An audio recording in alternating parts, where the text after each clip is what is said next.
Actually संगम पांडे जी है समीक्षक, जब ये नाट्य संग्रह स्नातक विद्यालय में विमोचन हुआ इसका, दो नाटक थे कॉमेडी का और ये वाला नाटक, तो उन्होंने ये बोला था कि ये आज के समय का आधे अधूरे है। तो जब लोगों ने नहीं उठाया फिर मैंने ही उठा लिया, मुझे लगा बता ही देते हैं क्या है ये।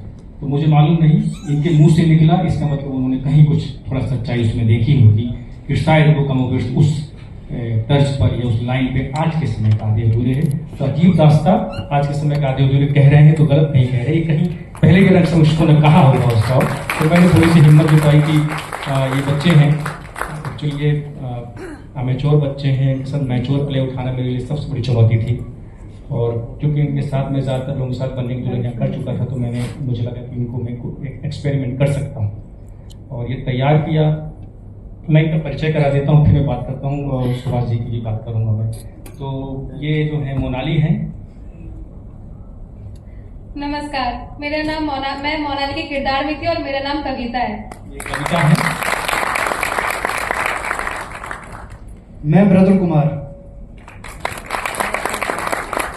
यही धोखेबाजी कर रहे थे, देखा आपने। नमस्कार, मैं निखिल अपूर्व आदित्य के किरदार में। नमस्कार, मैं निकिता करायत जानकी के किरदार में। जब ये बेचारी दूसरा कर रही थी किरदार, फिर पता नहीं मुझे लगा कि ये बच्ची जो है ये करेगी, इसने इस किरदार को बड़ा कर दिया। बहुत अच्छा। नमस्कार, मेरा नाम नदेशा है और मैं सुमिता की धार निभा रही थी। नमस्कार, मेरा नाम टेकचंद है और प्रदीप और अनुराग के रूप में मैं। ये एक्चुअली किरदार नहीं, प्रवृत्ति है। इसी प्रवृत्ति का आधे अधूरे में जिक्र किया गया है कि एक जो नेचर है, कैरेक्टर है, वो इसी तरीके का है, चाहे वो भेष बदल ले, चाहे कैसा भी कर दे, यही आधे अधूरे में भी है। तो आज के परिवेश में बॉम्बे की ट्रू स्टोरी है। मैं दोस्त का नाम नहीं बताऊंगा। एक दोस्त के बच्चे के, एक्चुअली इसके साथ लिखना शुरू किया था मैंने, इस बच्चे के साथ। मतलब ये एक बच्चा है मेरे दोस्त का जो एक्चुअली वहाँ एडमिट सेंटर में एडमिट है, अभी भी एडमिट है। और उनका कायदा है कि 6 महीने तक आप बच्चे को देख नहीं सकते हैं। और अगर थाने में चले जाएंगे, सरकारी में तो अलग व्यवस्था, पैसे नहीं लगेंगे, लेकिन प्राइवेट में जाएंगे तो एक्चुअली पैसे लगते हैं। तो उसी का जिक्र था।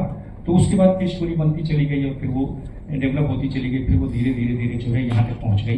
तो ये तैयार तो इन बच्चों के साथ कर लिया, अब समस्या ये करे कहाँ। तो कई सारे में बात कर रहे थे कि अचानक जो है तो वागेश जी बनने की दुल्हनिया मेरे साथ काम कर रहे थे, प्रताप जी हैं, इन्होंने बोला कि भाई गाजियाबाद में आप करते नहीं, आप तो बड़े हॉल चाहिए आपको। उन्होंने कहा ऐसा तो कहीं कतई नहीं है, तो बड़े हॉल में बाद में करेंगे, सबसे पहले गाजियाबाद में ओपन करेंगे और पहला जब भी नाटक करूँगा गाजियाबाद में ओपन करूँगा। तो उन्होंने सुभाष जी से बोला, सुभाष जी बड़े प्यारे इंसान है, बहुत बड़े इंसान है और ये भी अभिनेता ही मेरी नज़र में, क्रिएटिव पर्सन ही दिखाया वीडियो वगैरह। तो इन्होंने बिल्कुल जैसे ही उनको पता चला तो उन्होंने कहा कुछ नहीं करना, आपको आ जाइए।